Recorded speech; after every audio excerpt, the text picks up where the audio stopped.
Enfim, foi mal aí pra quem vai assistir a gravação. Comecei a gravar só agora. Mas a gente só introduziu. Ok. Terminamos esse detalhe, então o que é o principal da gente saber aqui? Liquidação de sentença é para quando sair uma sentença e ela não tiver um valor líquido específico, tá? Só é cabível para títulos executivos judiciais, porque se for um título executivo extrajudicial, ele não é nem ele não pode nem existir se ele não tiver líquido, né? Gente, só um minuto que estão fazendo barulho aqui, foi mal.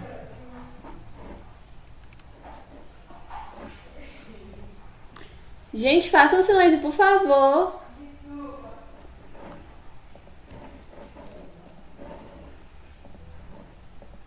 Ai, gente, foi mal, um caos esse dia de hoje.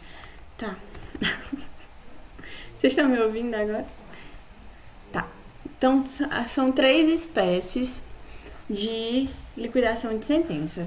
Assim, a gente conhece no Código Civil, no Código de Processo Civil, apenas 2, né? Mas existe uma terceira que eu vou falar pra vocês, mas que obviamente essa terceira não vai ser cobrada na prova porque não é específica pro CPC. Beleza? Primeira delas, a liquidação de sentença por arbitramento. Ela é utilizada na finalidade de apurar o valor de um bem ou de um serviço e ela é feita da seguinte forma. O juiz intima as partes para a apresentação de pareceres e documentos elucidativos no prazo em que fixar. Tais documentos serão avaliados e se o juiz não conseguir decidir de pleno o valor, poderá nomear um perito. Então, aqui, por arbitramento, é um momento que vai ser realizado como se fosse uma investigação para liquidar essa sentença. Tá? Então, ele vai intimar as partes para que as partes apresentem documentos que eles demonstrem de onde vem esse valor, tá? Uns documentos elucidativos, tá? E eles vão ser avaliados. Esses documentos vão ser avaliados para poder apurar esse valor líquido a ser dado nessa sentença. Mas aí, se o juiz achar que é muito complicado, aí ele vai nomear um perito só para esse momento. Então, é realmente um momento para investigar, para apurar provas, para poder ver se essa sentença ela vai ter um valor líquido ao final, tá? Nessa espécie, por não existirem fatos novos, não há de se falar em honorários circunvenciais. Então, ninguém aqui vai trazer uma nova questão, um novo fato. É apenas aqueles fatos já falados na petição inicial, só que agora com uma investigação mais apurada. Tá? Então vai ter esse momento que o juiz vai pedir para que cada uma das partes apure essas provas que eles pretendem produzir, por isso que não é fato novo, é só novos documentos, novas provas, e aí vai ser avaliados ou pelo juiz ou por um perito, tá? Para que aí a gente veja, tá, beleza, a gente tem esses documentos, qual é o valor que cabe dentro dessa ação a ser pago por esse devedor, tá? E aí, por não ser uma nova questão a ser produzido, não ser uma nova ação, não ser uma nova demonstração de fatos, não vai ter honorários sucumbenciais, porque não vai ter um novo trabalho ali a ser realizado, uma nova questão a ser avaliada pelas partes ou pelos advogados, certo? Assim, cabe a liquidação por arbitramento quando o juízo determina, por sentença na fase instrutória, a necessidade de liquidação. Então, vai ser um momento ali dentro do próprio juízo, né, dentro do próprio procedimento, dentro do próprio processo, que o juiz vai determinar nesse momento de instrução, né, de produção de provas, a necessidade de liquidar essa sentença, a necessidade de apurar esses documentos para trazer os valores específicos a que serem pagos pelo devedor. E isso a gente vai ver lá no 509 do CPC, que é quando diz: quando a sentença condenar o pagamento de quantia ilíquida, proceder-se-á à sua liquidação, a requerimento do credor ou do devedor, por arbitramento, quando é determinado pela sentença, convencionado pelas partes ou exigida pela natureza do objeto da liquidação. Então é isso, vai ser esse procedimento de apurar essas provas dentro dessa fase de instrução, quando o juiz determinar, né, dentro da sentença, o juiz determina que seja líquido nessa fase instrutória, ou quando as partes quiserem que essa parte aconteça, quando as partes falarem, ó, eu tenho ainda muitos documentos aqui que precisam ser apurados, que precisam ser contabilizados no valor final dessa sentença, então eu quero que essa fase aconteça. Ou então, quando a natureza dessa obrigação demandar essa liquidação, quando for um caso muito complexo, que como a gente viu, precisa de um perito, tá? Então, é por esses 3 pré-requisitos que a gente vai ter a liquidação por arbitramento. Não confundam esse arbitramento com arbitragem. A gente não está falando de uma liquidação de sentença extrajudicial. Não é uma arbitragem que vai acontecer aqui, não é uma solução extrajudicial. É dentro desse processo, tanto que é o próprio juiz que vai determinar. Beleza? É só um procedimento diferente para que essa sentença tenha um valor fixo no final. Pelo procedimento comum, que é o mais utilizado, né? Se a gente for precisar realmente desse procedimento. Essa segunda espécie será utilizada quando houver a necessidade de comprovação de fatos novos ligados ao quantum, ou seja, ao valor da sentença. Então, aqui sim, a gente vai precisar de um trabalho maior das partes e dos advogados, porque é nesse momento que a gente vai ver que tem um fato novo, uma nova questão a ser discutida, tá? Então, a gente vai trazer um novo pedido dentro desse processo, tá? E aí sim, a gente vai precisar de uma nova fase para conhecer esse fato novo, tá? E apurar o que esse fato novo vai trazer para essa sentença, beleza? Ela é feita da seguinte forma. Depois de apresentados os fatos, o juiz intima o requerido para apresentar contestação no prazo de 15 dias, sob pena de presumirem-se verdadeiros os fatos alegados. Então, como eu falei, como é um fato novo que está sendo apresentado pelo credor, né, pelo exequente, o devedor pode falar: não, eu não conheço esse fato, não. Eu não quero que seja cobrado nenhum valor sobre isso. Então, isso aqui é inexigível, tá? Então, a outra parte precisa ser intimada no momento que foi apresentado esse fato novo, para que aí ela possa contestar nesse prazo de 15 dias, tá? Eita, gente, perdão. Peraí.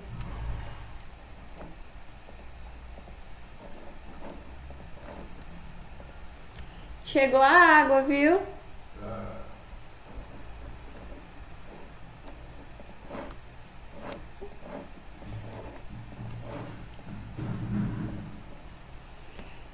Continuando. Então, como se fosse uma nova ação aqui, uma nova demonstração, um novo pedido, que vai precisar dessa nova avaliação por esse devedor, ele tem que ter esse prazo para dizer se ele é contra alguma coisa que está sendo alegada aqui. Por isso, ele precisa de uma contestação. E a gente sabe, né, que a contestação ela é feita no momento depois de uma petição inicial, né? Depois da petição inicial, a parte ela contesta o fato.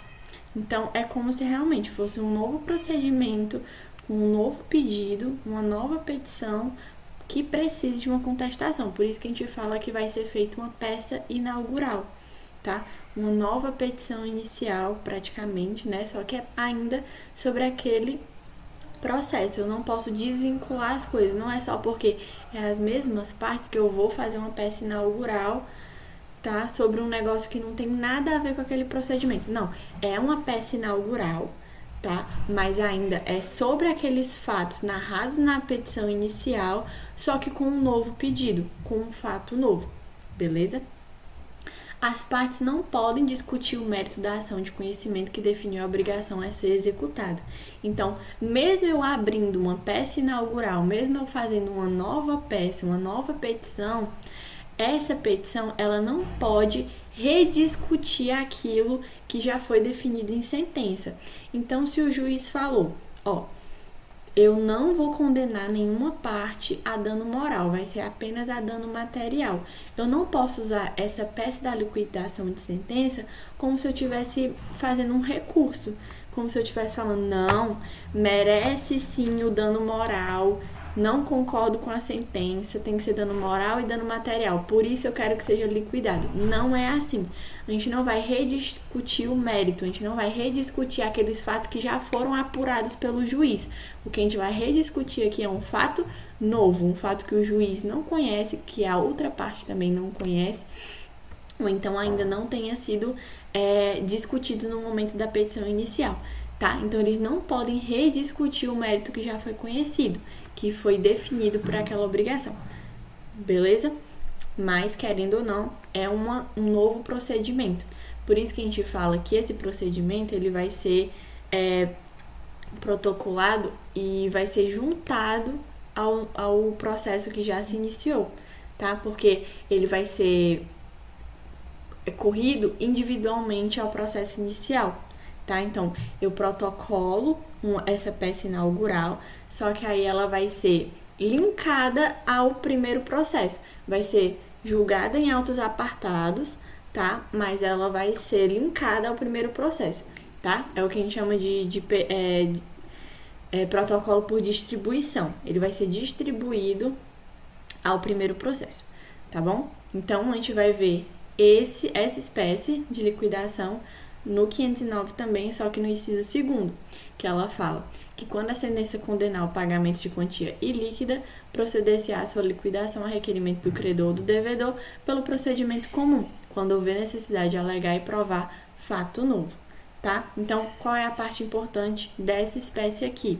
É que ela vai ter uma peça inaugural, tá? Porque ela vai ser protocolada em autos apartados por distribuição.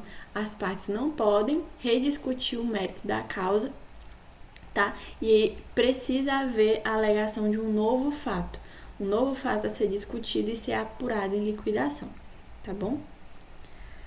E a última, né, que eu falo que vale? Cadê? Ah, pronto, tá aqui. E a última que eu falo que eu não vou entrar muito nesse mérito porque não é do CPC, né? Mas ela é uma espécie. O que é? É a espécie por ação civil pública. Por quê?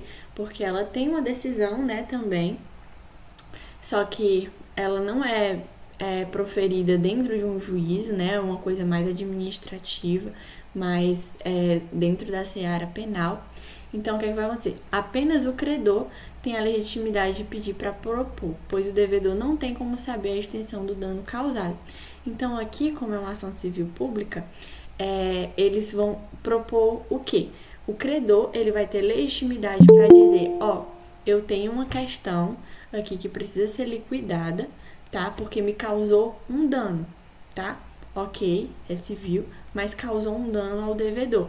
O devedor ele não tem como saber qual foi a extensão desse dano, até porque não foi ele que sofreu. Então, apenas aqui, se for por uma ação civil pública, é quando o credor ele tem essa necessidade de pedir para que seja liquidado esse dano que ele sofreu, que não vai poder ser feito pelo devedor, tá bom? Então, isso aqui é só um extra, só uma curiosidade para eu dar para vocês, mas que obviamente não vai cair na prova de vocês e não tem nada a ver com o CPC.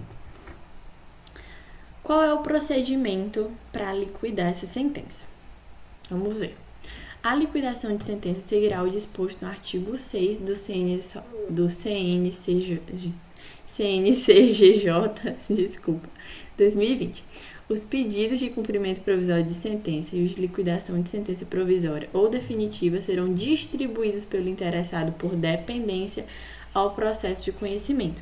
Então, é aquilo que a gente já falou. A primeira coisa que vai acontecer é entrar com essa peça inaugural por dependência a esse processo. Não sei se vocês já estagiam ou já viram como é que funciona os sistemas judiciais, mas quando a gente protocola uma ação e a gente pede esse tipo de distribuição, essas peças por dependência, vai ser criado um novo número de processo e vai estar dentro da página inicial daquele processo inicial, dessa peça inicial, o quê? Distribuição por dependência. Aí vai estar lá o número do novo processo e o procedimento que está sendo alencado a ele, que aqui nesse caso que a gente está falando é o da liquidação de sentença. Então, a primeira coisa que vai ser feita é essa peça inaugural, que será distribuída pelo autor, pelo interessado ou pelo devedor, se ele quiser, por dependência ao processo de conhecimento, ou seja, ao processo principal, tá? Havendo na sentença parte líquida e outra ilíquida, pode o credor promover simultaneamente a execução nos autos principais por petição intermediária e a liquidação em autos apartados por distribuição. O que é isso? é que a sentença ela pode ser proferida já tendo um valor que não vai ser rediscutido para ser cobrado para o devedor e um valor que precisa de liquidação. Então, o credor, para poder ser mais célere esse procedimento, ele pode falar: ó, eu já tenho um valor aqui que está líquido, que ele está exigível, então eu já posso pedir o cumprimento desse valor aqui. Aí pede para o devedor pagar esse valor e aí protocola nesses autos apartados o pedido da liquidação do valor que ainda não foi realizado, tá? Então as coisas podem acontecer ao mesmo tempo. Ao mesmo tempo, eu posso pedir que essa quantia que já está líquida me seja dada, porque eu já posso pedir o cumprimento dela, e ao mesmo tempo eu posso protocolar o pedido para a liquidação do restante da sentença, para que aí, quando ela for líquida, eu possa cobrar do devedor, beleza? E isso vai estar lá no 509, parágrafo 1º do CPC. Quando, pendente recurso da sentença condenatória, tenha ou não sido recebido o recurso, com ou sem efeito suspensivo, poderá ser realizada a liquidação provisória. Não vai cair cumprimento provisório para vocês, né? Mas isso aqui é uma coisa que a gente pode ver a conversar. É que assim, quando sai uma sentença, é muito comum que a outra parte não queira pagar aquilo que está na sentença. Então, ela entra com um recurso, né? Vou recorrer dessa sentença porque eu não quero pagar e eu vou explicar o porquê disso, o porquê que eu acho que não é para me ser cobrado esse valor. Ok, mas mesmo que tenha sido entrado com um recurso pela outra parte, mesmo que esse recurso tenha ou não ainda sido recebido ou julgado, poderá haver a liquidação provisória dessa sentença. Ou seja, a gente sabe que quando for para condenar realmente o devedor, precisa esperar o julgamento do recurso para saber se aquele valor ainda é devido. Mas o credor ele pode pedir para que, mesmo que antes de julgado ou recebido esse recurso, eu tenha o valor líquido daquela sentença. Então, ele meio que se precaver. Ó, ok, eu preciso esperar o julgamento desse recurso, mas, por favor, vamos liquidar já esse valor para que, se realmente esse for o valor devido, a gente já passou por esse procedimento e eu já sei o valor a ser cobrado ao final. Tudo bem? Então, mesmo que a parte tenha entrado com um recurso e esse recurso ainda não tenha nem sido recebido, nem tenha sido julgado, eu já posso pedir para que essa sentença fique líquida, mesmo que ela mude depois do julgamento desse recurso, beleza? E isso vai estar lá no 512. Então, não importa, é um direito do devedor ele recorrer daquela sentença, tá? Mas também é um direito do credor saber o quanto que ele pode cobrar caso aquele recurso seja indeferido, tudo bem? É esse o motivo que pode haver a liquidação provisória. Em fase da decisão que determinar o valor final, caberá o recurso de agravo de instrumento. Mais uma coisa sobre recursos, né? Que vocês vão ver mais em processo 3, mas a gente tem que falar sobre isso. O que é? É que quando sair o valor final dessa liquidação de sentença e o devedor ficar não concordo com nada disso, ou até o próprio credor achar que esse valor está muito baixo e eles quiserem recorrer dessa liquidação, o recurso cabível aqui é o agravo de instrumento, tá? Em regra, não haverá incidência de taxa judiciária para os pedidos de liquidação de sentença, exceto nas hipóteses previstas no artigo 118 da CGJ. O que é isso? É que não vai precisar ter custas para pedir a liquidação de sentença. Eu não preciso pagar alguma coisa para que ao final eu entre com esse pedido de liquidação, tá? Não vai ter taxa judiciária para esse pedido. Ok? Então, se sair uma sentença, ela está ilíquida e eu quero entrar com esse procedimento para liquidar, eu não vou precisar pagar essa taxa judiciária. A não ser nesse caso que ele está falando aqui, ok? E é isso. Vamos para a nossa revisão. Alguma dúvida, pessoal?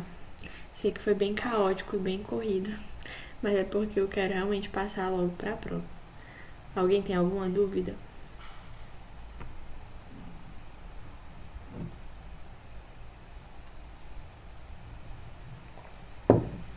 Não? Pois vamos lá. Como eu falei pra vocês, né, a prova da professora Isabel especificamente, não é o do Newton, ela vai cair cumprimento de sentença agora. Acredito que o professor ele já tenha dado essa matéria na AV1, mas para a professora Isabel essa matéria só vai vir agora, tá? Então, assistam essa revisão, porque ela é bem mais voltada para a prova da Isabel, mas qualquer dúvida vocês podem entrar em contato comigo, pessoal do professor, para tirar dúvidas da AV2 dele, tá? Eu tô aberta a responder todo mundo, beleza? Então, a primeira matéria que a gente vai ver aqui é sobre cumprimento de sentença, principalmente sobre prazo e tal, que é uma coisa que ela gosta de cobrar nas questões abertas, e aí a gente vai passando. Eu juntei aqui, essas provas não são minhas, tá? São provas que eu peguei dos meus colegas, porque eu fiz várias provas de segunda chamada. Então eu queria pegar as provas de primeira chamada pra falar sobre elas, tá? E eu também não sei onde é que estão minhas provas, porque eu fiz uma mudança no meu quarto. Enfim, mas eu peguei questões tanto de AV1 quanto de AV2, porque no meu semestre, as questões de cumprimento de sentença foram da AV1, tá? Então eu peguei aqui questão de AV1, AV2 e colegiada para discutir com vocês, tá? Vamos lá. Nara, brasileira, casada, psicóloga, firmou contrato de prestação de serviços de psicóloga com Isabel, devedora solvente. Brasileira, casada, professora universitária em agosto de 2021. Tudo transcorria bem com a prestação de serviço e os respectivos pagamentos, até o início do ano de 2023, quando Isabel não mais efetuou os pagamentos devidos, mas a prestação de serviço não foi interrompida. Assim, Nara ajuizou demanda judicial de cobrança de honorários contra Isabel.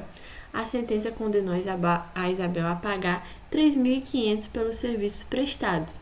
Condenou ainda no pagamento de R$ 50 de multa diária por atraso no cumprimento da obrigação. A referida sentença foi publicada no dia 23 de fevereiro. No dia 23 de março, as partes foram intimadas do trânsito em julgado e no dia seguinte, a parte legítima ingressou com o requerimento do cumprimento de sentença. Com base na situação fática, respondo os itens, justificando sua resposta, apontando a fundamentação jurídica. Qual o prazo que Isabel tem para pagar sem que haja incidência de multa pelo descumprimento da obrigação? Informe o dia, mês e ano. Vocês sabem que na prova a Isabel coloca um calendáriozinho para vocês, né? Inclusive é esse calendáriozinho aqui que a gente vai se basear nele. Porque nele ela fala se tem algum feriado, quais são os dias do final de semana que a gente não pode contar nesse prazo. Então, primeira coisa que a gente tem que ver aqui. Qual é o tipo de obrigação que a gente está falando aqui? É uma obrigação de fazer? É uma obrigação de pagar? É uma obrigação de quê? Qual é o cumprimento dessa sentença? A gente viu que a Nara ajuizou demanda judicial de cobrança de honorários contra a Isabel. Então, aqui foi uma ação de cobrança, né? Então, foi uma obrigação de pagamento e a sentença condenou a um pagamento. Então, a gente não vai falar aqui de nenhuma prestação de serviço, de nada. A gente está falando de pagamento, e pagamento já líquido, né? Já tem aqui o valor a ser pago. Outra coisa, a gente vai ver aqui que a sentença foi publicada, então as partes ficaram cientes, ou seja, teve a publicação dessa sentença no dia 23 de fevereiro, tá? E as partes foram intimadas do trânsito em julgado no dia 23 de março. O que é que essas duas coisas vão falar pra gente? Que as partes, elas ficaram cientes, né? Cada uma das partes foi intimada, né? Se ela foi publicada, teve que ter a intimação das partes. As partes ficaram cientes no dia 23 de fevereiro. Mas do trânsito em julgado, ou seja, a credora aqui no caso, né? A credora, a partir desse momento do trânsito em julgado, ela pode pedir o cumprimento da sentença. Então, vamos responder a primeira pergunta. Qual o prazo que Isabel tem para pagar sem que haja incidência de multa pelo descumprimento da obrigação? Ou seja, ela não quer esse pagamento de R$50 aqui de multa diária, porque aqui ele está falando que essa multa ela só vai insistir no caso de atraso no cumprimento da obrigação. tá? Então, vamos ver aqui. Artigo 523. No caso de condenação em quantia certa, que foi esse caso, ou já fixado em liquidação, e no caso de decisão sobre parcela incontroversa, o cumprimento definitivo da sentença far-se-á requerimento do exequente, sendo o executado intimado para pagar o débito no prazo de 15 dias, acrescido de custas, se houver. Então, a gente sabe que ele pode fazer esse pagamento no prazo de 15 dias, né? Ele pode requerer, o exequente ele pode requerer no prazo de 15 dias, mas a gente vai para o parágrafo dizendo aqui, ó. Não ocorrendo pagamento voluntário no prazo do caput, então o mesmo prazo do credor e do devedor, o débito será acrescido de multa de 10% e também de honorário de advogado de 10%. Então, vai ter multa se ele não cumprir esse prazo do caput. Que prazo é esse? O prazo de 15 dias, tá bom? Então, vamos voltar. Se for o caso de condenação em quantia certa, que foi, né? Então, a gente já sabe que a gente está realmente falando sobre esse caso. O cumprimento da sentença, ou seja, o devedor ele vai pagar, né, a requerimento do exequente. Então, o exequente ele vai pedir o cumprimento da sentença e aí o executado ele é intimado para pagar o débito no prazo de 15 dias, tá? Então, vamos devagarzinho aqui. Qual o prazo que Isabel tem para pagar sem que haja incidência de multa pelo descumprimento da obrigação? Se no dia 23 foi a intimação e no dia 24 a parte requereu o cumprimento de sentença, vamos contar aqui novamente. Dia 23, ela fez o requerimento do cumprimento de sentença. Ou foi a intimação da sentença. No dia 24, ela fez o requerimento do cumprimento de sentença. Então, a partir daí, a parte ela está obrigada a fazer esse pagamento. Sem que haja incidência de multa, se ela pediu no dia 24 o requerimento de sentença, a gente vai contar 15 dias a partir desse dia. Então, vamos lá. Dia 27, 28, 29, 30, 31, aqui passaram-se 5 dias. Precisamos de mais 10. 1, 2, 3, 4, 5, 6, 7, 8, 9, 10. Tá? Então, a gente vai responder aqui. Qual é o prazo que tem Isabel para pagar sem que haja incidência de multa pelo descumprimento da obrigação? 15 dias a contar do pedido de cumprimento de sentença. Dia, mês e ano. Dia 17 de abril de 2023, que foi o caso dessa prova aqui, tá? Então, por que, Lorena, no dia 17? Porque aqui fala que o cumprimento definitivo da sentença faz-se a requerimento do exequente. Então, o credor, o exequente, ele tem que pedir o cumprimento dessa obrigação, sendo executado intimado para pagar o débito em 15 dias. Então, depois do requerimento, feito o requerimento pelo exequente, tem 15 dias para o devedor pagar esse débito e não ocorrer o parágrafo primeiro, não ocorrer multa sobre esse débito, tá bom? Então, essa aqui seria a resposta para essa questão, beleza? Letra B. Isabel, já tendo sido intimada do cumprimento de sentença, vendeu um imóvel de sua propriedade situada na praia do Porto das Dunas, vindo a comprometer o pagamento de seus credores. A que conduta Isabel caracteriza? Descreva. Tem conexão com a demanda processual do caso? Justifique sua resposta.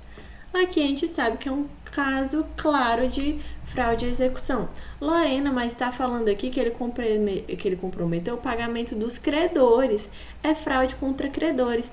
Gente, não, a gente já viu que a principal característica de diferença de fraude contra credores e fraude à execução é a existência de um processo. Aqui já tem a existência de um processo, Lorena, mas não é um processo de execução, é um processo de conhecimento com cumprimento de sentença.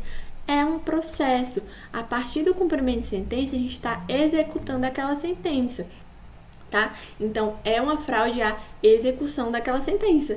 Tá? Então, se ela vendeu dentro desse processo, vendeu um imóvel que a gente já presume que é para não pagar aquela dívida, ela está correndo em fraude à execução, tá? E aí, claramente, tem conexão com a demanda processual do caso, porque como a gente viu que é a fraude à execução, a gente presume que aquela má-fé foi justamente para não pagar o débito. A má-fé na fraude à execução, ela é presumida, né? Então, vai ter conexão com a demanda por causa disso, porque se ela está se livrando de bens que podiam ser usados para o pagamento dessa dívida aqui, ela está correndo em fraude à execução, tá bom? No caso descrito, Nara requereu o cumprimento de sentença em março de 2023. Porém, qual é o prazo limite que Nara possuiria para requerer o cumprimento de sentença? Informe dia, mês e ano. Isso aqui a gente não está falando sobre o prazo para o pagamento. A gente está falando de prazo prescricional, tá? Então, se ele fala quantos dias Nara podia requerer o cumprimento dessa sentença, a gente está falando que até quando é devido à credora ter o direito de ter essa sentença cumprida, tá? Então, até quando ela pode pedir o cumprimento dessa sentença? Qual é o prazo prescricional, porque a gente está falando de prescrição intercorrente, qual o prazo prescricional que tem Nara para pedir o cumprimento dessa obrigação? Isso aqui, gente, como não é do CPC, a professora vai dar para vocês a lei, né, os artigos 205 e 206 do Código Civil para vocês responderem essa questão. Então, vocês leriam lá, encontrariam o tipo de obrigação e aí vocês veriam o prazo prescricional daquela obrigação, porque como a gente viu, prescrição intercorrente, ela é específica do caso da petição inicial. Se eu estou falando na minha petição inicial de aluguel, o meu prazo prescricional é 1.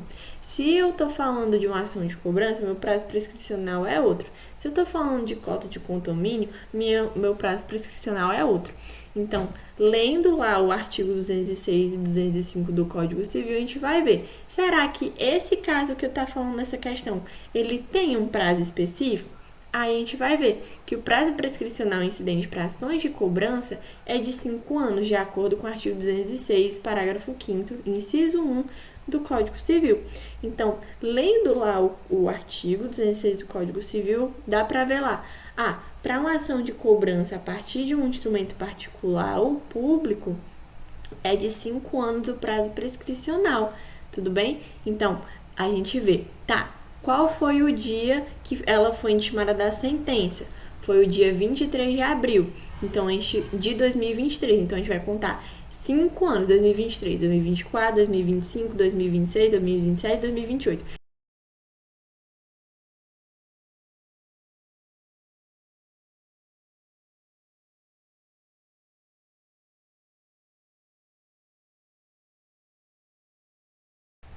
Beleza? Então, aqui a gente não está falando de prazo para pagamento, diferente do item A, porque podem pensar, é a mesma coisa, né? Está falando aqui do prazo de 15 dias. Não é o prazo de 15 dias. Se está falando de prazo para requerer o cumprimento da sentença, está falando de prazo prescricional. E aqui, nesse caso de ação de cobrança, é de 5 anos. Então, vocês vão pegar da data da intimação do trânsito em julgado da ação, contar em 5 anos dessa data, que vai dar a data final de prescrição intercorrente. Passada essa data, prescreveu, ela não pode mais pedir esse cumprimento, tá? Passada a data limite de pagamento, Isabel não efetuou o mesmo. Que consequências patrimoniais ela poderá sofrer? A gente já viu aqui em cima, né, que a partir do parágrafo 1º ele fala sobre a não ocorrência do pagamento voluntário. E aí tá falando que não ocorrendo pagamento voluntário no prazo do caput, o débito será acrescido de multa de 10% e também de honorário de advogado de 10%. Aí a gente vê que aqui, além dessa multa, né, ele também já fixou multa para multa diária no caso de descumprimento. Então, a gente também vai falar de R$50 de multa. Falar que a cada dia que ela atrasar, vai ter essa multa de 10%, de 10%, não, desculpa, de R$50 e tal. E a gente exemplifica também no parágrafo 1º do artigo, falando que vai ter multa de 10% e honorário de advogado. Ok? Dúvidas sobre essa questão, gente? A prova de vocês é bem assim, tá? Sinto muito. Ei, Lorena, deixa eu te fazer uma pergunta. Pode. Na questão anterior, certo? Eu vou contar 5 anos da intimação, do dia que eles foram intimados, ou da data que foi realmente transitado? Aqui ele tá falando. Foi a Porque um foi intimação no do dia e o trânsito outro em foi no julgado. dia. Quando transitar em julgado, é que o credor ele pode pedir o cumprimento de sentença. Aí, da data, você vai lá e conta 5 anos. Certo. Ok. Então é isso mesmo. Ok, tá bom. Era essa a minha dúvida. Obrigada. Por nada. Tudo bem, pessoal? Mais alguma dúvida sobre prazo?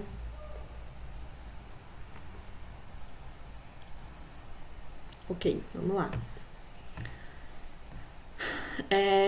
Vamos para os objetivos. O cumprimento de sentença vem a explicitar a execução de títulos judiciais, que se dará por meio de uma fase processual que está técnica e legislativamente ligada ao processo de conhecimento, embora se saiba ser típica a execução de título judicial. Sobre o cumprimento de sentença, marque a alternativa correta. Eu vou falar a opção correta e depois eu explico o restante, tá bom? Na fase executiva, é lícito ao réu, antes de intimar do cumprimento de sentença, oferecer pagamento no valor que entender devido com a apresentação de memória do cálculo. É isso mesmo.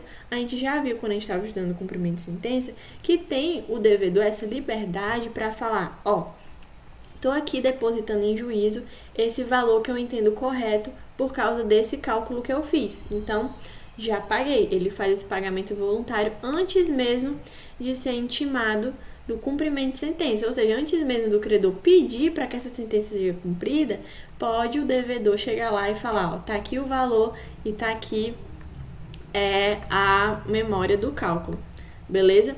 Aí fala que é lícito ao réu, antes de ser intimado para o cumprimento de sentença, comparecer em juízo e oferecer o pagamento do valor que entender devido, apresentando memória discriminada do cálculo. É letra de lei essa daqui, tá? Mas vamos entender as outras. Item A. No caso de condenação em quantia certa ou fixada em liquidação e no caso de decisão sobre parcela incontrovérsia, o cumprimento definitivo de sentença faz-se a requerimento do exequente, sendo executado intimado para pagar o débito no prazo de 30 dias, acrescido de custo se houver. E a gente sabe que não é 30 dias, né? Vai ser aqui de 15 dias. Tanto que foi até a resposta do nosso item A. Se ele não pagar em 15 dias, ele vai ter custas, multa e honorários para pagar, né? Item B. No cumprimento de sentença, a impugnação depende obrigatoriamente de prévia garantia do juízo sob pena de indeferimento liminar. Não é assim não, tá? Porque no cumprimento de sentença, a impugnação, ela vai... O devedor já vai ser intimado para poder apresentar a impugnação dessa sentença se ele quiser. Se ele não achar que essa sentença ela tá errada, né? Se ele não achar que aquela sentença é devida a ele, ele pode impugnar. Só que se ele não impugnar, não vai ter nenhum prejuízo para o processo. Ele apenas não se indispôs, ele apenas se indispôs a dizer que aquela sentença estava errada e tal. Então, se ele não impugna, ele mostra para o juízo que ele acha que está correto, que aquela sentença está correta, que os valores estão corretos. É apenas isso que acontece. Ele não vai extinguir o processo, não vai ter indeferimento do processo, porque ele não apresentou a impugnação, tá bom? Os prazos para apresentação de impugnação ou cumprimento de sentença decorrente de obrigação de pagar quantia e para o pagamento voluntário das obrigações são concomitantes. Aqui também não é por quê. Vamos entender. O pedido para o cumprimento de sentença, né, ele é diferente da apresentação da impugnação, tá? Por quê? Ele fala que para apresentação de impugnação ao cumprimento de sentença decorrente de obrigação de pagar quantia e o pagamento voluntário são os mesmos, só que não são. Por quê? Porque o pagamento voluntário ele vai ser feito nesse prazo de 15 dias depois do pedido do credor, né? Mas para impugnar, ele tem outro prazo. Vamos lá no CPC que eu vou mostrar para vocês.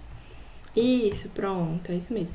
Transcorrido o prazo previsto no artigo 523 sem o pagamento voluntário, inicia-se prazo de 15 dias para que o executado, independente de penhora ou nova intimação, apresente nos próprios autos sua impugnação.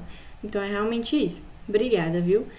Que aí depois de apresentado esses cálculos aqui, né, 523, vamos ver, que é esse justamente do credor requerendo que ele pague, apresentando os cálculos e tudo mais, aí vai ter depois o prazo pro devedor apresentar a impugnação dele, tá? Então, são prazos diferentes, eles não são concomitantes, não é uma coisa com a outra. Depois de passar esse prazo para o pagamento voluntário, é que inicia esse prazo para impugnação, porque se ele não pagou voluntariamente dentro desse prazo que era de direito dele, se entende que ele não concorda e que ele tem alguma coisa para reclamar, tá bom? Foi a Cláudia, né? Muito obrigada, Cláudia. Passando. A responsabilidade patrimonial implica a sujeição de um bem ou patrimônio de determinada pessoa ao cumprimento de uma obrigação. Permite postular por via judicial que seja invadida a esfera patrimonial do responsável para obter em seu patrimônio bens que sejam bastantes para fazer frente à satisfação do credor. Isso aqui é só enrolação, meu povo, é só para vocês perderem tempo. Assinale o item correto acerca da fraude contra credores e fraude à execução. Item correto é o item D, falando assim: a alienação ou a oneração do bem pelo devedor durante a execução é considerada fraude à execução quando sobre o bem pender ação fundada em direito real ou com pretensão repersecutória, desde que a pendência do processo tenha sido averbada no respectivo registro público, se houver. Isso aqui é letra de lei, tá? É muito fácil que as questões objetivas sejam letras de lei, por isso que vocês têm que ler o código. Ai, Lorena, a professora não deixa levar o código, é impossível decorar tudo isso. Meu povo, são literalmente os básicos de cada um dos tópicos que a gente viu. Os tópicos de fraude, os tópicos de execução, de cumprimento de sentença. Ela não vai pedir nada que ela não tenha passado para vocês. Inclusive, nos próprios slides da professora, ela demonstra quais são os artigos que ela considera mais importantes para vocês saberem sobre a matéria. Então, marquem aqueles artigos, estudem aqueles artigos, tá? Mas, enfim, isso aqui é letra de lei. Essa prova ela foi um pouquinho mais puxada para essas coisas específicas de fraude, porque nessa prova aqui a gente pôde levar o código, né? Porque, como eu disse, a ordem era diferente da ordem de vocês. Então, aqui foi lá no 792 que falou: quando sobre o bem pender a ação fundada em direito real com pretensão repersecutória, desde que a pendência do processo tenha sido averbada no respectivo registro público, se houver, é considerado fraude à execução. Tá bom? Os outros itens são justamente palavrinhas erradas da letra da lei, tá? Então, eu não vou ler os outros itens, mas se vocês forem prestar atenção no código, eles são itens quase certos que uma palavrinha tira da letra da lei. Então, a única que é letra de lei vai ser a resposta correta, tá bom? Para executar uma sentença de pagar quantia, é necessário que exista a discriminação do valor a ser pago. Caso contrário, haverá liquidação da sentença. Acerca da liquidação da sentença, marca a alternativa que contém os itens falsos. Então, aqui, a resposta correta são os itens que estão errados, tá? Ela quer os itens falsos. Vamos lá. A liquidação de sentença é uma ação judicial autônoma que visa dar liquidez ao título. Ela não é uma ação judicial autônoma, ela é uma ação judicial em autos apartados, é diferente. Eu não iniciei nada para poder liquidar essa sentença, ok? Então, ela vai ser em autos apartados, mas ela não está autonomamente falando de novos fatos, de novos pedidos e tal. Ela apenas tem um fato novo, se for no caso de conhecimento, né, dentro do processo de conhecimento, ela vai alegar um fato novo, mas ela não é uma nova ação. Eu não vou falar nada que eu não tenha já falado dentro do processo de conhecimento. É o que eu já falei no processo de conhecimento, mas que algo precisa complementar naquele lá, tá bom? Eu botei algum artigo sobre isso? Não, tudo bem. Item 2. A liquidação por arbitramento é feita apenas quando tiver sido determinado pela sentença. E não, a gente já viu que a por arbitramento ela tem mais outras especificações, diz lá no artigo 509. Por arbitramento, quando determinado pela sentença, que é o caso, quando convencionado pelas partes ou exigido da natureza para objeto da liquidação. Tem mais essas duas especificações. As partes também podem pedir para que seja por arbitramento e também a complexidade da obrigação ou do processo pode pedir para que essa sentença seja liquidada por arbitramento, tá? Haverá liquidação pelo procedimento comum quando houver necessidade de alegar e provar fato novo. Verdade. Isso aqui é justamente o inciso 2º do 509. Então, tá verdadeiro, não é um item nosso.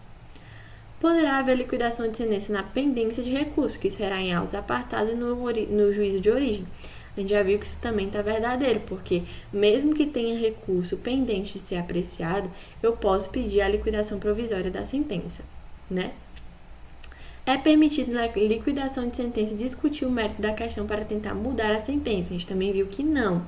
Eu posso pedir a liquidação de sentença, mas eu não posso discordar daquilo que já foi julgado. Eu não posso rediscutir o mérito da causa, tá? Então, se já foi discutido aquele mérito, se eu não trouxer nenhum fato novo, eu não posso discutir novamente isso em liquidação de sentença. A única coisa que vai ser discutida em liquidação de sentença é esse fato novo. Beleza? Que eu não tenho conhecimento do juiz e ainda não foi julgado, não foi discutido no mérito da causa. Tá bom? E aí, aquela lá do recurso que a gente falou, tá lá no 512, né? Que a liquidação pode ser realizada na pendência de recurso, em autos apartados, cumprindo o liquidante instruir o pedido com cópias das peças processuais pertinentes. Isso aí é aquela coisa, né? Que mesmo tendo recurso, pode pedir a liquidação provisória em autos apartados. Questões de colegiada, vamos lá. No que diz respeito à defesa da execução, assinar a alternativa correta. Novamente vai cair defesa, né, na prova de vocês, vai cair embargos. Então eu coloquei umas questões sobre isso que caíram na AV3, porque as que eu estava falando para AV1 eu já coloquei na revisão antiga, né? Os embargos do devedor são uma nova ação proposta pelo devedor em face do credor, independente de prévia penhora para o seu ajuizamento. Os embargos do devedor, eles vão ser feitos em autos apartados, né, como a gente já viu. Então, ele é essa nova ação, um novo pedido, né, ele vai ser essa defesa sobre um processo anterior, mas ele é independente. Ele vai ter um procedimento próprio, um processo próprio, tá? Em face do credor independente de prévia penhora para o seu ajuizamento. Não é necessário, pode acontecer, mas não é necessário que tenha já sido penhorado algum bem do devedor para que ele entre com a defesa, para que ele entre com embargos. Ele pode embargar depois da penhora, falando sobre penhora errada e tal, mas ele não precisa disso para entrar com embargos, ele já pode entrar assim que ele for citado. Né, ele já pode entrar com embargos já para tentar se defender antes mesmo que tenha penhora de bens, que essa execução se finde, né, termine. Caso o devedor alegue a ocorrência de excesso de execução na impugnação ou cumprimento de sentença, deverá apresentar memória discriminada e atualizada do débito sob pena de indeferimento liminar da impugnação. Isso aqui a gente já viu, né, isso é bem letra de lei. Então, se ele falar que tá demais aquela execução contra ele, ele tem que apresentar cálculo para poder se defender sobre ela em impugnação, tá? A eventual concessão de efeito suspensivo à impugnação ao cumprimento de sentença impedirá a realização de penhora para a garantia da dívida executada. Aqui não está correto, tá? Aqui é um item falso, como diz aqui o espelho, porque eu não sei se vocês sabem, não sei se vocês já fizeram alguma prova colegiada. Depois que vocês terminarem a prova colegiada, depois que ela for corrigida, vocês podem pedir o espelho corrigido da prova, tá? Isso aqui é um direito de vocês que a universidade tá. Então, enfim, feito o pedido de efeito suspensivo, né, da impugnação ao cumprimento de sentença, não vai impedir a realização de penhora para a garantia da dívida. Então, não vai impedir a realização dessa penhora para a garantia da dívida, mas ela vai aguardar até o julgamento dos embargos. Espera o julgamento dos embargos para continuar. A penhora está lá feita. Ela pode ser cancelada em um momento posterior, mas ela, porque está em efeito suspensivo, ela vai ser como se fosse congelada. Teve esse efeito suspensivo, congela a penhora para ser, depois do julgamento dos embargos, ela continuar. Tá bom? Próximo. Cassiano foi condenado, através da sentença judicial transitada em julgado, a pagar a prestação alimentícia de um salário mínimo em favor do seu filho. Após ficar inadimplente por 3 meses, foi requerido que o cumprimento de sentença no mesmo processo, nesse caso, deverá ser. Gente, isso aqui eu vou pular. Por quê? Porque é sobre prestação alimentícia. Vocês ainda não viram o cumprimento de sentença de alimentos. Então, eu vou pular essa questão, tá? Em outra revisão a gente vê ela. Pedro e Paulo são acionados em uma dada ação executiva de título extrajudicial. Pedro foi citado em 5 de junho e Paulo em 9 do mesmo mês. Paulo, sem que tenha assegurado o juiz, apresentou embargos à execução, alegando somente o excesso de execução. Nesse caso, o início do prazo para os embargos é contado.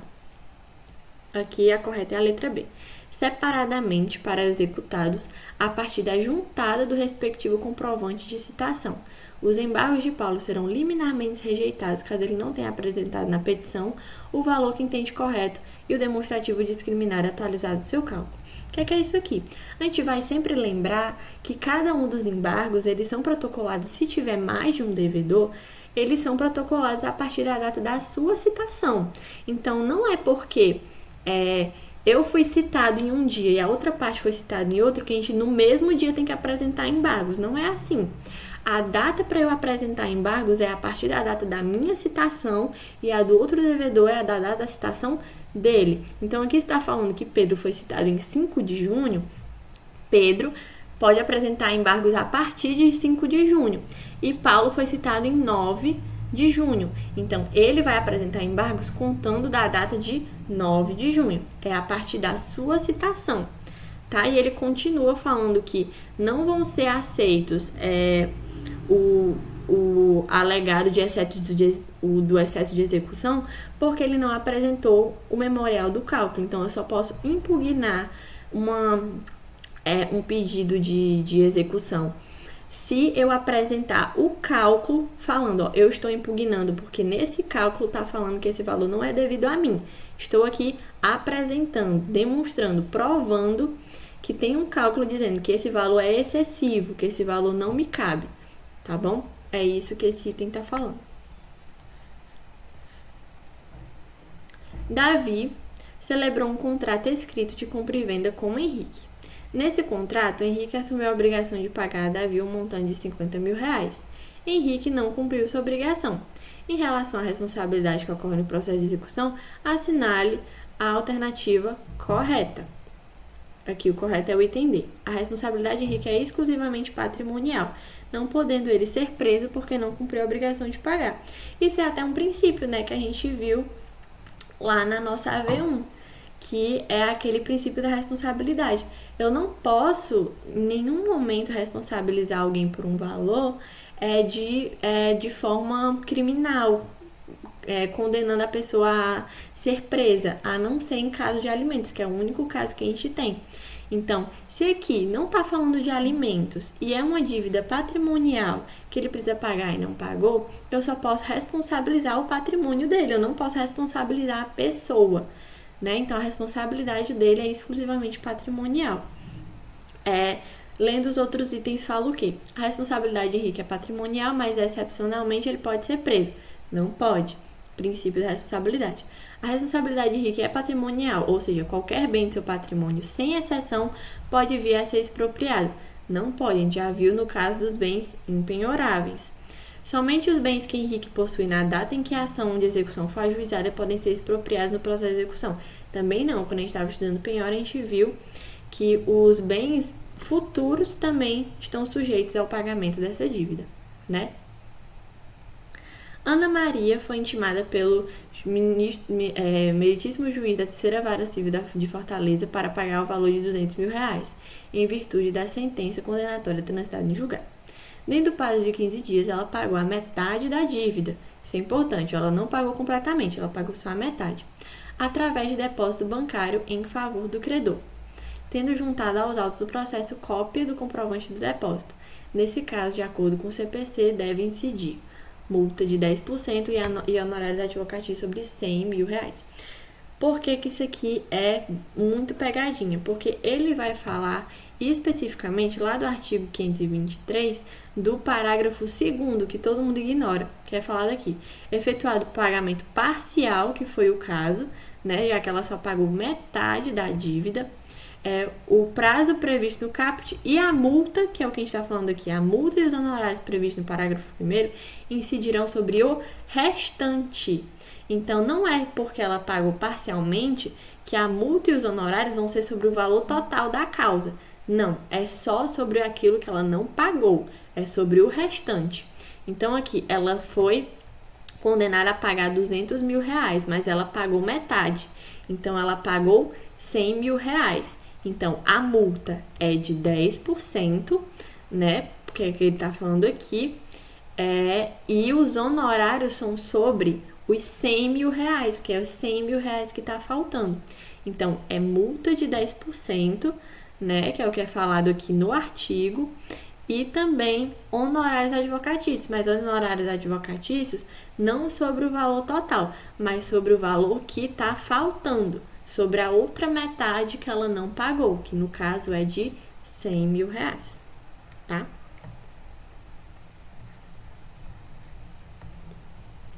A respeito da extinção da obrigação, é correto afirmar que, correta, o indeferimento da petição inicial é fundamento para extinção do processo de execução sem resolução do mérito.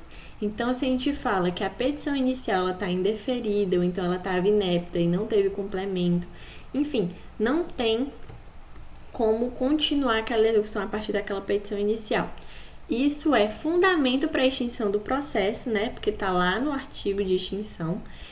E sem resolução do mérito. O porquê? Porque o juiz ele não vai nem ler aquela petição, porque ela nem tem como ler, ela está inepta, ela está indeferida, ela não tem pré-requisitos suficientes para ele julgar aquela causa. Então, vai ser definido pelo indeferimento da petição inicial e ele vai ser julgado improcedente sem resolução do mérito.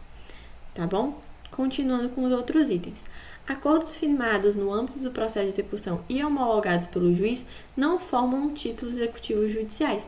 É errado já daqui, né? A gente sabe que se a gente tiver um acordo que a gente quiser homologar, vai ser título executivo judicial, né? Então, se eu trago para um juiz julgar uma causa, nem que seja só para ele homologar, aquilo ali virou um título executivo judicial passível de execução, né? E aí, título executivo judicial, ele é passível de cumprimento no mesmo processo. Porque não é como se fosse uma execução que eu preciso entrar com o processo de execução para poder pedir o cumprimento. No processo de conhecimento, a partir de uma sentença, né, que no caso aí foi a homologação do juiz, dentro desse mesmo processo a gente já continua com o cumprimento de sentença. A extinção dos processos de execução produz efeito diante de qualquer dos fundamentos legais, independente se declarada por sentença. Então, a extinção do processo, a gente sabe que ela tem que ser fundamentada pelo juiz se ele quiser indeferir. Então, ela tem que ser declarada dentro de uma sentença, que ela não vai ser que aquele processo foi extinto, né? E com os fundamentos que o juiz vai falar, ó, estou extinguindo esse processo por esses tais fundamentos, tá? A satisfação da obrigação principal autoriza a extinção do processo, ficando as discussões de juros, multas, despesas e honorários advocatícios para ação autônoma e futura. Não precisa disso, tá? Para a gente distinguir uma obrigação pelo cumprimento dela ou pela falta de cumprimento dela, se ela tiver multa, juros, despesas e tudo mais, vai ser tudo ali naquele momento de pagamento do devedor. Eu não vou precisar, devedor pagou a obrigação que era da sentença. Eu vou ter que abrir um novo processo para poder pedir a multa, os juros. Não precisa disso, é tudo dentro do mesmo processo.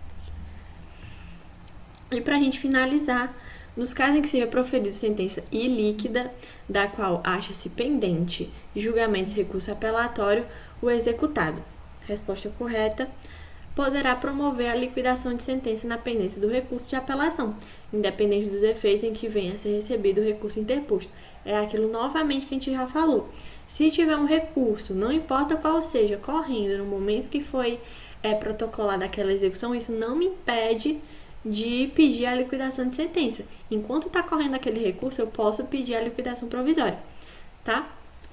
Os outros, deverá aguardar o trânsito em julgado da sentença, sendo impossível o ajuizamento de liquidação de sentença antes da imutabilidade da decisão. Aqui ele está falando que antes de imutar a decisão, por exemplo, se entrar com recurso e essa decisão mudar, até essa decisão mudar, eu não posso pedir a liquidação de sentença. E não é assim. Se tiver um recurso correndo mesmo, ele ainda não sendo julgado, eu posso liquidar. O requerimento da liquidação, aqui no item C que ele está falando, o requerimento da liquidação só poderá ocorrer se a apelação interposta for recebida sem efeito suspensivo. Também não é assim, porque a liquidação ele não vai cobrar nada do devedor, eu só estou ali pedindo para que aquele valor seja reconhecido de pronto. Então, seja reconhecido como concreto, específico. Então, para que o efeito suspensivo, mesmo que ele seja concedido pelo juiz, se eu pedir efeito suspensivo, não tem nada a ver com a liquidação de sentença, porque o efeito suspensivo é para parar tudo aquilo que seja ruim para o devedor, né? Parar a penhora, parar a execução, parar a movimentação do processo. Então, o que é que tem a ver parar o efeito suspensivo para eu não poder liquidar aquela sentença? Eu posso pedir para liquidar aquela sentença, até porque ela vai ser em autos apartados, tá? Eu posso pedir para liquidar a sentença, até porque não vai ter prejuízo nenhum para o devedor. Eu só quero saber qual é o valor que aquela sentença teria, tá?